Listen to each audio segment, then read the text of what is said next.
Yeah, and it is your way of treating the girl well. By all means. I mean, there's no right or or wrong. even China. So it depends a lot on two person, how you treat the other party. If in the at the start of and the relationship you start to splurge around, Yeah. then you just buy like Gucci like LV, so that to her right, you can do this. You for me, You could do it. correct. So if next yeah, time, so I guess you shouldn't actually wear such a high tech if you don't have the means to in the very first place. Hey, hi everyone, my name is Jason and I'm here with your Vietnam chapter, the dating agency in Singapore. So this is the owner, Alvin and Chris. Maybe you all can introduce yourselves a little bit. Hello, my name is Alvin. I've been in sales and marketing for many years. I'm one of the co-founder for your Vietnam chapter. and hi, this is Chris. I'm also one of the co-founder of your Vietnam chapter, and I'm in charge of the marketing portion. Yeah. Right. So I want to ask you guys this question. I think everybody has seen this viral article on the internet whereby this OG agency, which is called True Love. Okay, the owner has recently ended his so-called I think 7 years marriage and claims that he lost the total of $220,000 okay over the 7 years, and he himself as the owner of an agency failed in the marriage. So I just want to ask you guys, what are your thoughts about this incident itself? I think recently this news right quite caught a lot of attention because of the headline. If all of you guys right really go and read what is about in the article right, you can actually notice that beside this right, he actually cut a lot of certain cases for all of Vietnamese ladies. But of course, for this sad experience for him, so we won't be judging too much. Because different people, different mindset. So we don't say that only Vietnamese lady will be there. Other nationality will be good. Actually, depends on the ladies. Right? Actually, we know him personally also. So I think that every nationality they are good and bad. But if you read the whole story, towards the end, he actually mentioned that throughout his 30, 40 years business, he actually has a lot of successful cases also. So okay, I mean, you guys know him, right? So maybe it's a secret or whatever, but what do you all think is the reason why his marriage failed, since he's so experienced in it? Okay, I think marriage is a lot depends on two person mutual. So regardless of nationality, like this time round could be a Vietnamese wife, it could be a Thailand wife, it could be a Singaporean, Malaysian, or even China. So it depends a lot on two person, how you treat the other party, and money is definitely one part but there are a lot of other factors as well I feel. Okay, right. So okay, this is my own personal question as well, right? So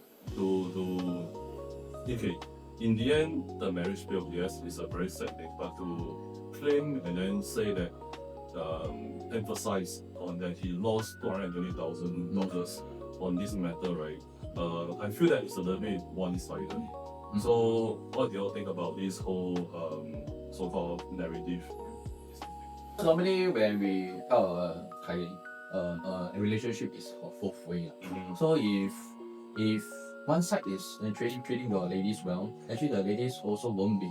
Will be more than happy to be with you all the while. So that's what we say. So normally it would be good if we can listen also on the other side of the story also.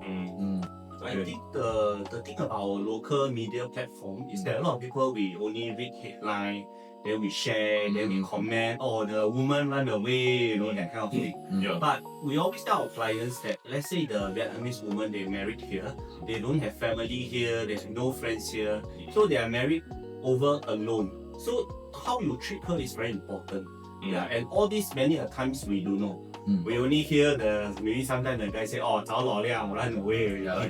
But we don't really have the chance to go in depth to find out actually what really happens. Like the process of the whole relationship and the marriage. How the husband treated her and things like that. Okay, I agree with that. Okay, so maybe one last question regarding this whole thing. So because he mentioned about the monetary loss, right?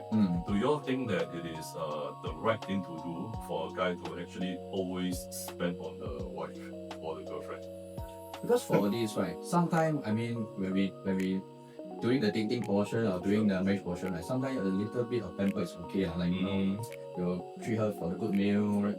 Like during the anniversary or birthday, you can bring her somewhere, it's okay. But of course, if some ladies, much more looking at the luxury portion. This also depends on the gentleman. If you think that that's the correct way of, and this is your way of treating the girl well, by all means. I mean, there's no right or wrong in this situation. So for us, it's saying that depending on your personal 你自己的条件 if you think that how you want to make a woman happy is actually up to personal preference. I think really depends on individual because like some men we from the start we say that we set the stage. Certain things that we have to pay we pay. For example, we go out for meals, children, diaper, education, yes. But I believe we all have friends that like to splurge, right? First month 还没有追到你 I buy the LV bag, Hermes bag. Second month I buy the don't know what. Then we go Europe. Then as the months go so you have staged the benchmark already. Then 6 months later 没累了. Then after that you say my girl 着了 already. But you already staged the standard very high. So she perceive you as like that one. Then after a while, half year later, 1 year later, 不懂 already. Then she 着了. So this one also true. Yeah, so I guess you shouldn't actually wear such a high hat if you don't have the means to like in the very first place. To not just to like impress the girl, then you spend so much money, then you cannot keep up with it. Then I think to end it off, I think if let's say the girl thinks that it's an entitlement for the guy to spend on her, like is this or right? I think it's not right now. But if the guy willingly spend, and then the girl is appreciative, I think that's the best scenario. Yes. I think that's the correct word, the appreciative. Right. Because some lady, I mean, depending on how you manage, if just like Alvin mentioned, right? If at the start of the relationship you start to like splurge around, then you just buy like Gucci LV, so that to her, right? You can do this. You should continue. You should do it. So if next month then you start to become. I mean not disrespecting other brand like cash out they say 你不爱的. But for those guys, if you know how to manage your relationship, maybe you honestly tell the lady that sorry, maybe 我的本事就这样. Okay, I can bring you like eat a good meal. But once a while during the breakfast, I mean during the birthday anniversary, then you buy a choice and gift or you buy a present for you, I mean she'll be very happy. So this actually is both ways, like how you manage the relationship. You cannot expect her to suddenly change also. True. 1 month I spend 30k, next month you ask me spend 2k, then she will balance already. Right. Okay, so I guess the key point is to be consistent. Okay, and then if you are willing to spend, then don't complain in the end. I guess. Correct. I do compression. Very good. Okay. I think that's the end for our this segment. If you guys have any queries or any questions you want to ask the Vietnam chapter, please do DM them or PM them. They will answer all your questions. See you guys. See you.